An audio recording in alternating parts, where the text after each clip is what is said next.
Mesdames et messieurs, bonjour et bienvenue à cette nouvelle édition d'à l'heure de Pékin. Nous allons nous mettre à l'heure chinoise pour parler de cette visite du secrétaire d'État américain Anthony Blinken en Chine.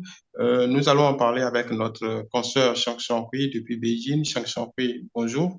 Bonjour, Comment allez-vous? très bien. Alors, je suis les dernières informations sur la Chine depuis Beijing pour aujourd'hui aussi profiter de cette occasion pour vous présenter la visite de Blinken en Chine et aussi les retombées de cette visite. Voilà, eu égard on va dire, aux tensions qui existaient entre les deux grandes puissances, cette visite, disons, est porteuse d'espoir en tout cas pour ce qui concerne la géopolitique mondiale et la paix dans le monde, en tout cas les relations si importantes entre ces deux grands pays. Alors, qu'en est-il exactement? Qu'est-ce qui s'est passé autour de cette visite du lundi passé? Alors, qu'est-ce qui s'est passé? Le président chinois Xi Jinping a rencontré lundi après-midi le secrétaire d'État américain Anthony Blinken au Grand Palais du Peuple à Beijing. Le président Xi a rappelé que la Chine et les États-Unis avaient atteint un accord sur certaines questions spécifiques et ajouté que les interactions d'État à État devraient être basées sur le respect mutuel et la sincérité. Le président Xi a également souligné que la visite de M. Blinken apporte une contribution positive à la stabilisation des relations entre la Chine et les États-Unis. Il s'agit en effet de la première visite en Chine du secrétaire d'État américain Anthony Blinken, de la première visite en Chine d'un membre du cabinet du président américain Joe Biden et aussi de la première visite en Chine d'un secrétaire d'État américain depuis 2018. Alors, avant la visite de M. Blinken en Chine, nous avons également vu que les personnalités américaines, surtout des personnalités, de nombreuses figures dans l'industrie et aussi dans le commerce des États-Unis, comme ici je cite Bill Gates, coprésident de la fondation Bill and Melinda Gates, et puis Elon Musk, PDG de Tesla, et Jamie Dimon, PDG de JP Morgan Chase, avaient visité la Chine consécutivement. La Chine a déclaré qu'elle se félicitait de telles visites et a proposé que davantage d'interactions et de coopération, de communication soient possibles pour renforcer la compréhension mutuelle sur la base importante de développement des relations bilatérales entre la Chine et les États-Unis. Le ministre chinois des Affaires étrangères, Qin Gang, a d'abord rencontré M. Blinken le 18 juin au cours de leur entretien qui a duré environ 5 heures et demie.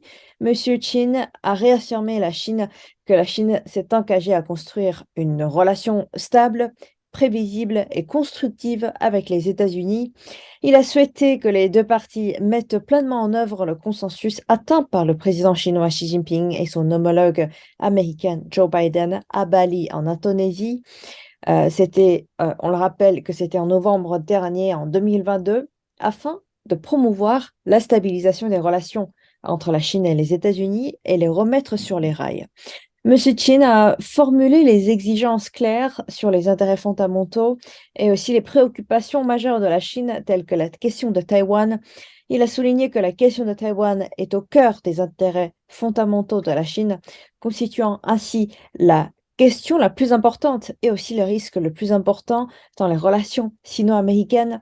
La Chine exhorte les États-Unis à respecter le principe d'une seule Chine et les trois communiqués conjoints sino-américains, et aussi à mettre en œuvre sur engagement de ne pas soutenir les séparatistes de l'indépendance de Taïwan. Et ensuite, le lendemain, le 19 juin, Wang Yi, membre du bureau politique du comité central du Parti communiste chinois et directeur du bureau central des affaires étrangères, a rencontré M. Blinken. M. Wang, à cette occasion, demandé à la partie américaine de cesser d'exagérer la rhétorique de la menace chinoise, de lever les sanctions unilatérales, illégales contre la Chine, et aussi de cesser d'indiquer le développement économique et aussi technologique, surtout le développement technologique chinois, et s'abstenir de s'ingérer dans les affaires intérieures chinoises. Sur la question de Taïwan, M. Wang a souligné à cette occasion que la sauvegarde de l'unité nationale était au cœur des intérêts fondamentaux de Chine et qu'elle n'avait pas de place pour le compromis. La partie américaine doit véritablement adhérer au principe d'une seule Chine, encore une fois énoncé dans les 3 communiqués conjoints sino-américains, et aussi de respecter la souveraineté et l'intégrité territoriale de la Chine et de s'opposer clairement aux séparatistes de l'indépendance de Taïwan. Voilà. Est-ce qu'à l'issue de cette visite, on peut dire aujourd'hui qu'on est dans une sorte de relation cordiale? On peut dire que effectivement, ça peut être un nouveau départ, mais on attend encore des actions et des politiques précises de la part des États-Unis. Il faut dire que la plupart des difficultés rencontrées aujourd'hui dans les relations sino-américaines résultent en effet des politiques et les actions unilatéralement désordonnées de Washington. Améliorer donc les relations bilatérales exige que les États-Unis fassent plus d'efforts. Sur de nombreuses questions spécifiques, les États-Unis peuvent contribuer à créer un espace considérable de coopération. Et de plus, dans le domaine de l'économie et du commerce, malgré une forte répression de Washington contre la Chine, les relations économiques et commerciales entre les 2 pays témoignent toujours d'une forte dynamique interne, ce qui montre qu'il existe une immense marge de coopération mutuellement bénéfique pour les 2 pays.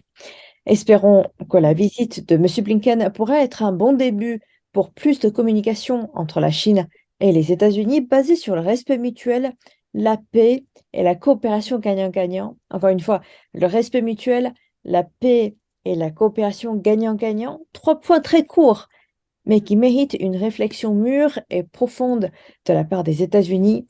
M. Blinken avait révélé son objectif avant son voyage, je cite, faire avancer le consensus atteint par le président Biden et le président Xi à Bali à la fin de l'année dernière 2022.